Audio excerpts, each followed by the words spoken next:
दोस्तों नमस्कार, स्वागत है आप सभी का पीएसटी में।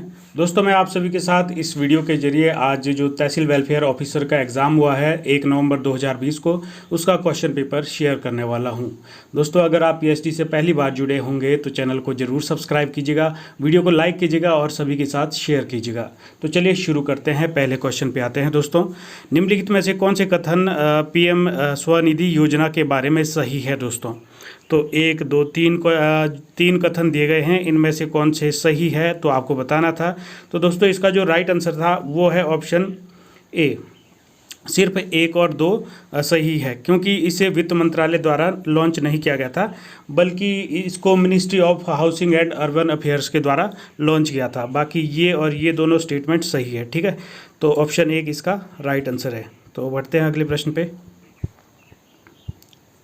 निम्नलिखित में से कौन से कथन अटल सुरंग के बारे में सही है? दोस्तों तो दोस्तों ये अटल टनल के बारे में पूछ रहा है। 3 कथन दिए गए हैं, इनमें से कौन से 2 सही है? दोस्तों मतलब कौन से सही है इनमें तीनों में से? तो दोस्तों इसका जो राइट आंसर है वह है ऑप्शन बी। 2 और 3 सही है, क्योंकि ये जो मनाली और लेह के बीच की 46 किलोमीटर की दूरी को कम करता है और जो समय है वो है 4 से 5 घंटा।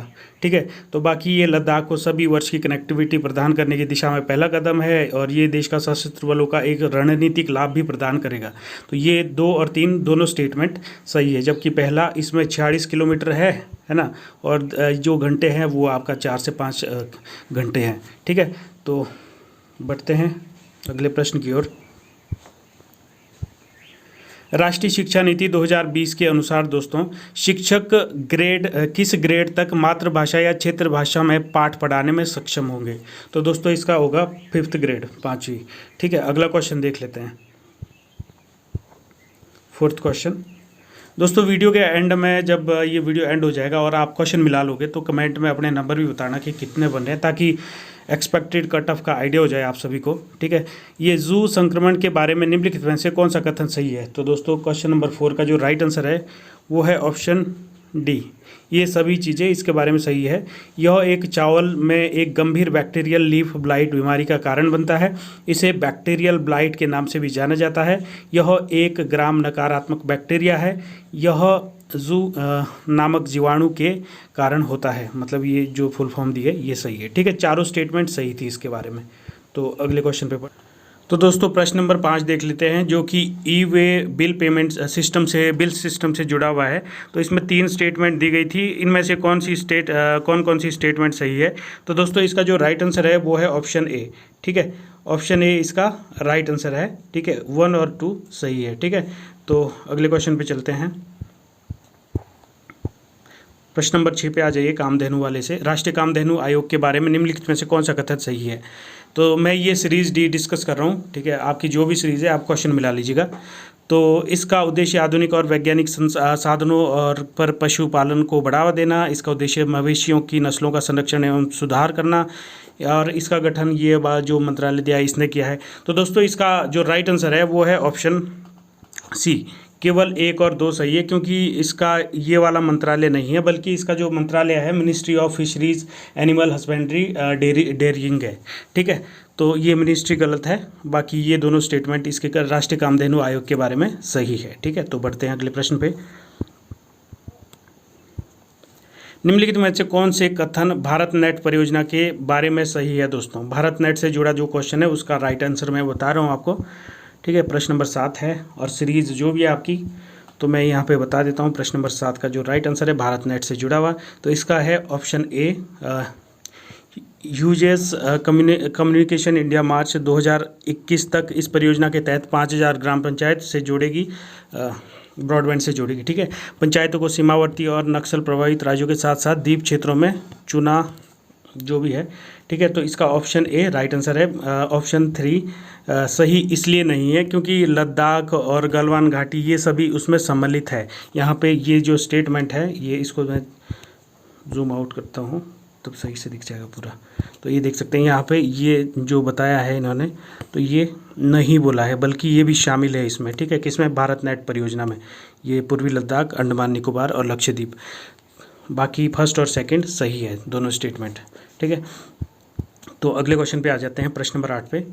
वन बंधु कल्याण योजना का मुख्य उद्देश्य क्या है दोस्तों? तो दोस्तों प्रश्न नंबर 8 का जो राइट आंसर है वो है ऑप्शन बी, आदिवासी का कल्याण। और ये योजना कब शुरू की गई थी? 2014 में। ठीक है, तो अगले प्रश्न पे आ जाते हैं, प्रश्न नंबर 9 में। The theme of world habitat day 2020, विश्व पर्यायास दिवस 2020 का विषय थीम क्या है दोस्तों?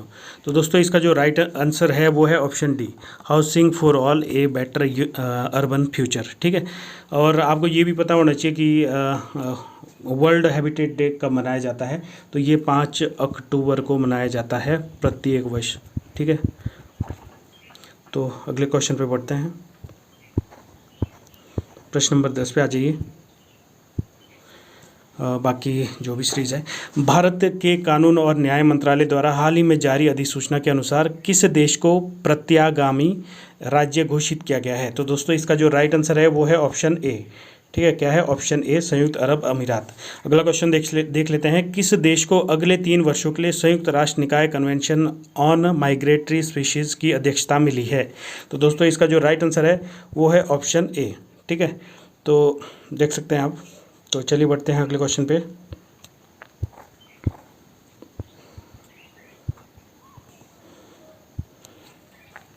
निम्नलिखित में से कौन से कथन भारतीय यूरोपीय संघ फ्लैगशिप कॉल के बारे में सही है? तो दोस्तों प्रश्न नंबर जो 12 है उसका जो राइट आंसर है वो है ऑप्शन सी, 1 और 2 दोनों के दोनों सही है। ठीक है, अगला क्वेश्चन देख लेते हैं, प्रश्न नंबर 13। निम्नलिखित में से कौन सा कथन आपदा रोधी अवसंरचना CDRI के बारे में सही है दोस्तों? तो दोस्तों प्रश्न नंबर 13 का जो राइट आंसर है वो है ऑप्शन सी। ठीक है, 1 और 2 दोनों स्टेटमेंट ये सही है। जो यूनाइटेड किंगडम को हाल ही में गवर्निंग काउंसिल का पहला सह अध्यक्ष के रूप में पुष्टि हुई है, और ये जो भारत के बारे में संदर्भ में है CDRI के बारे में, तो ये भी सही है। ठीक है, अगला क्वेश्चन देख लेते हैं। विश्व स्वास्थ्य संगठन के अनुसार किस दशक को स्वस्थ आयु का दशक नाम दिया गया है? तो दोस्तों इसका जो राइट आंसर है वो है ऑप्शन बी, 2020 और 30 के दशक को। ठीक है, अगला क्वेश्चन देख लेते हैं।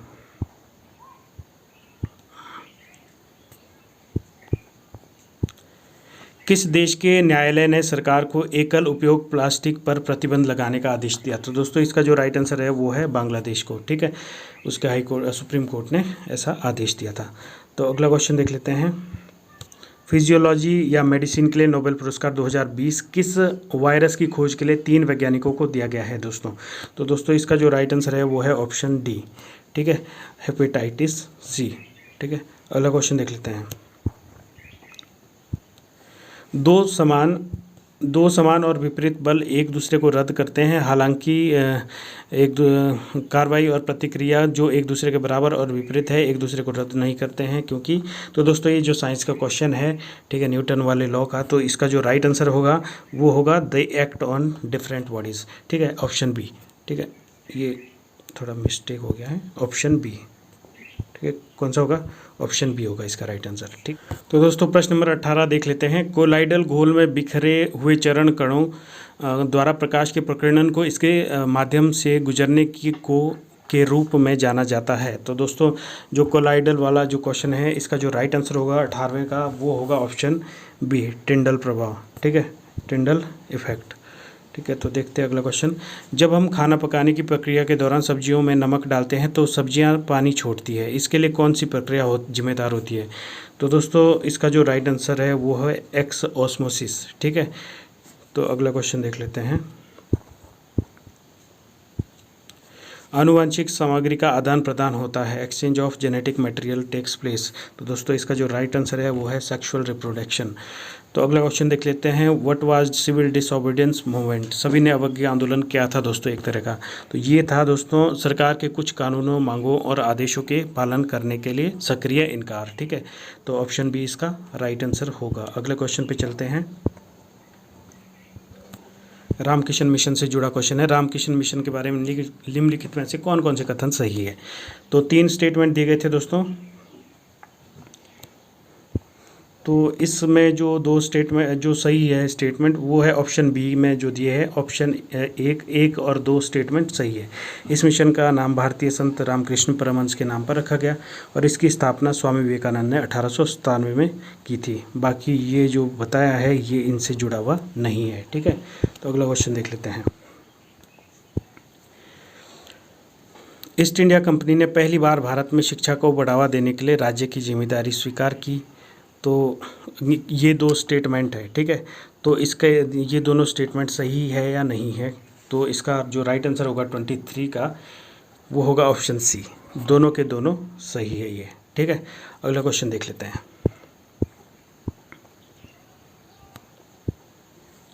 निम्नलिखित घटनाओं पर विचार करें और उन्हें सही काल क्रमोन्वित क्रम में व्यवस्थित करें। तो दोस्तों इनको मतलब जो पहले घटना हुई उसको सबसे पहले, जो सबसे लास्ट में हुई वो सबसे लास्ट में। तो दोस्तों सबसे पहले हुई मुस्लिम लीग की स्थापना, उसके बाद हुआ ये जलियांवाला बाग कांड है ना 2-1, और उसके बाद हुआ खिलाफत आंदोलन, तब हुआ सविनय अवज्ञा आंदोलन 2-1-4-3। ठीक है, तो ये है ऑप्शन डी इसका राइट आंसर। तो अगला क्वेश्चन देख लेते हैं 25। कांग्रेस के निम्नलिखित में से किस सत्र में नया संविधान अपनाया गया था और एक कार्य समिति का गठन किया गया। तो दोस्तों इसका जो राइट आंसर है वो है ऑप्शन बी, नागपुर अधिवेशन 1920। ठीक है, तो अगला क्वेश्चन देख लेते हैं। प्रश्न नंबर 26 सीरीज डी, बाकी आपका जो भी सीरीज है। निम्नलिखित में से कौन सी भारतीय स्वतंत्रता अधिनियम के बारे में गलत है। कौन सा स्वतंत्रता अधिनियम जो इंडियन इंडिपेंडेंस एक्ट 1947 है उसके बारे में कौन सा स्टेटमेंट गलत है इसमें। तो दोस्तों प्रश्न नंबर 26 का जो राइट आंसर है वो है ऑप्शन ए।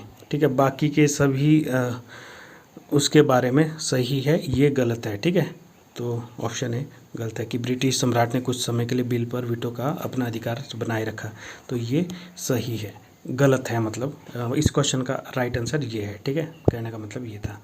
अगला क्वेश्चन देख लेते हैं। निम्नलिखित कथनों में से कौन से कथन सही है। देखिए दोस्तों ये question, Warren Hastings was the first governor general of India, जो कि गलत है क्योंकि जो भारत के पहले गवर्नर जनरल थे वो थे लॉर्ड विलियम बेंटिक। ठीक है, जो कि 1833 में बनाए गए थे, मतलब 1833 में गवर्नर जनरल बनाया गया बंगाल के गवर्नर जनरल को। और लॉर्ड कैनिंग भारत के प्रथम वाइसराय थे, ये सही स्टेटमेंट है। तो केवल 2 ऑप्शन बी इसका राइट आंसर होगा दोस्तों। ठीक है, तो चलिए देखते हैं अगला क्वेश्चन। 1902 में फ्रेजर कमीशन की प्रस्तुति किसके लिए थी दोस्तों, किसके लिए की गई थी। तो दोस्तों ये जो राइट आंसर है इसका फ्रेजर कमीशन, ये है ऑप्शन बी से जुड़ा पुलिस सुधार, पुलिस रिफॉर्म से। ठीक है, अगला क्वेश्चन देख लेते हैं। पूर्ण स्वराज और the complete independence was demanded by the Congress in which of following session. तो दोस्तों इसका जो राइट आंसर है वो है ऑप्शन डी, लाहौर अधिवेशन में पूर्ण स्वराज की मांग रखी गई थी। ये हुआ था आपका 26 दिसंबर 1929 को। ठीक है, अगला क्वेश्चन देख लेते हैं। प्रश्न नंबर 30 में आ जाइए। बाकी निम्नलिखित में से कौन सा अधिनियम लॉर्ड क्रॉस के अधिनियम के रूप में जाना जाता है। तो दोस्तों इसका जो राइट आंसर है वो है ऑप्शन बी, भारतीय परिषद अधिनियम 1892। ठीक है, याद रखिएगा। तो अगला क्वेश्चन देख लेते हैं। निम्नलिखित में से किस आंदोलन ने हिंदू धर्म और संस्कृति के खिलाफ एक विद्रोह विकसित किया। तो दोस्तों यहाँ पे ये तो आपके हिंदू समर्थक थे एकदम से पूरे। ठीक है, जो हिंदू रीति रिवाज थे उन्हें बचाने के पक्ष में, मतलब उनको आगे बढ़ाना था। और ये थोड़े से क्रांतिकारी लोग थे, इनका धर्म से कोई लेना देना नहीं था। और अलीगढ़ वाले ये आपका मुसलमानों में सुधार के लिए बोलते थे। लेकिन जो ब्रह्म समाज है, ब्रह्म समाज ने मैक्सिमम हिंदू धर्म के जो भी चीज़ें हैं उसका कटाक्ष किया है। तो एक हिसाब से मतलब जो हिंदू धर्म संस्कृति मतलब जो उसका एक हिसाब से उसका विद्रोह किया, मतलब मेरे हिसाब से इसका राइट आंसर ब्रह्म समाज हो सकता है। ठीक है, तो अगला क्वेश्चन देख लेते हैं।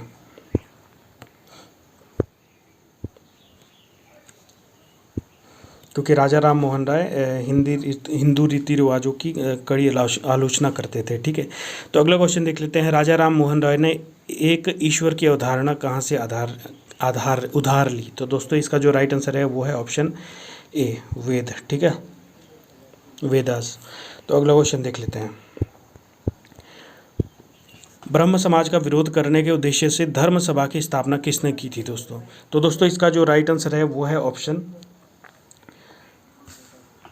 सी, राधाकांत देव ने। ठीक है, और इसकी स्थापना कब की गई थी अगर क्वेश्चन पूछा जाता है राइट, तो इसका आंसर होगा 1829 में। ठीक है, इसकी स्थापना की गई थी किसकी?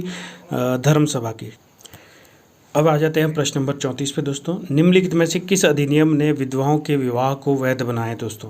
प्रश्न नंबर 34। तो दोस्तों इसका जो राइट आंसर है प्रश्न नंबर 34 का वो है ऑप्शन ए, अधिनियम 15वां जो अधिनियम था 1856 में। ठीक है, उसने ये 1856 में विधवाओं के विवाह को भी मान्यता दी थी। ठीक है, अगला क्वेश्चन देख लेते हैं।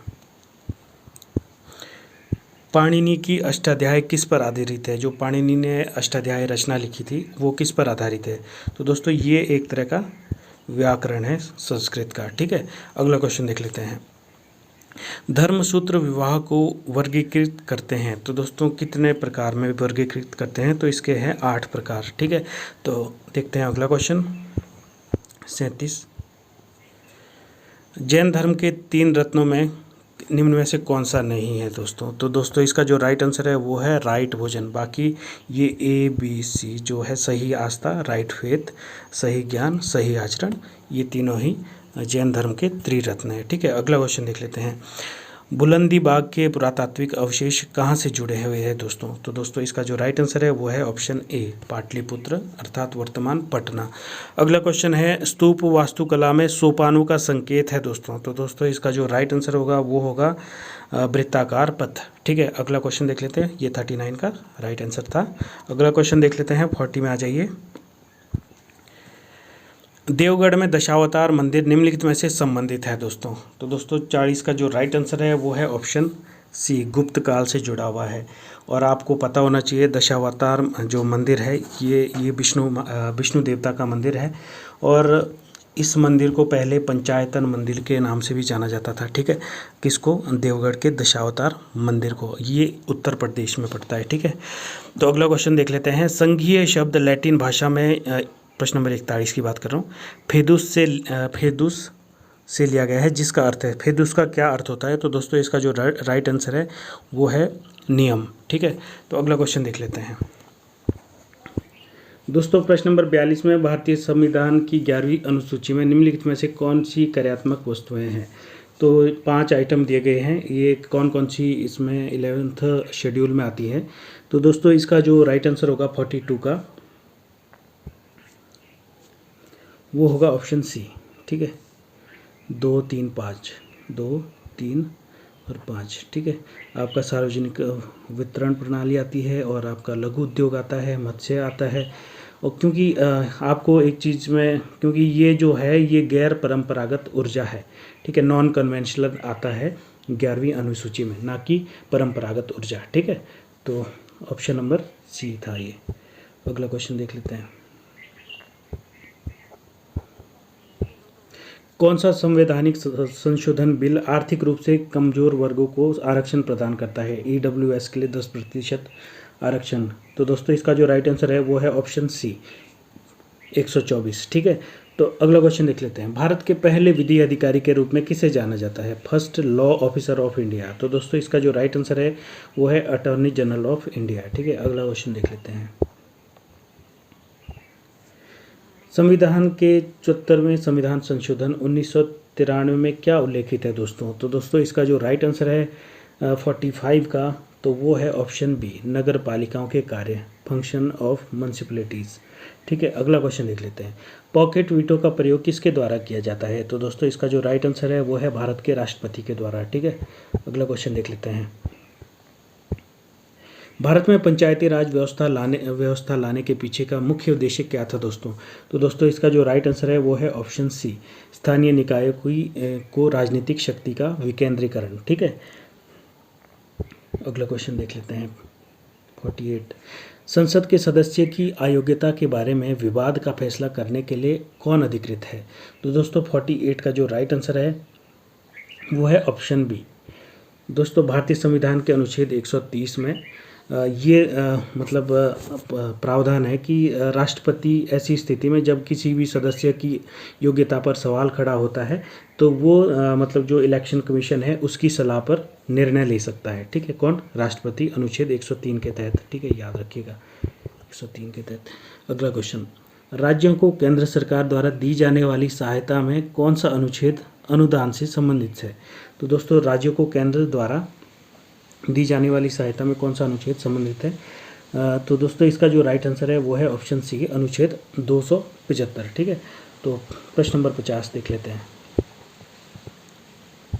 तो दोस्तों, ये जो लोकपाल और लोकायुक्त के बारे में आपको स्टेटमेंट दी है, इनमें से कौन सी सही है? तो 3 स्टेटमेंट दी गई है। तो दोस्तों, 50 का जो राइट आंसर है वो है ऑप्शन डी। ठीक है, ये तीनों की तीनों ही स्टेटमेंट सही है। ठीक है, तो बाकी के जो बचे हुए क्वेश्चन हैं वो आपको पार्ट 2 में देखने को मिलेंगे। ठीक है, बाकी अगर आप पीएसटी से पहली बार जुड़े थे तो चैनल को सब्सक्राइब कर दीजिएगा।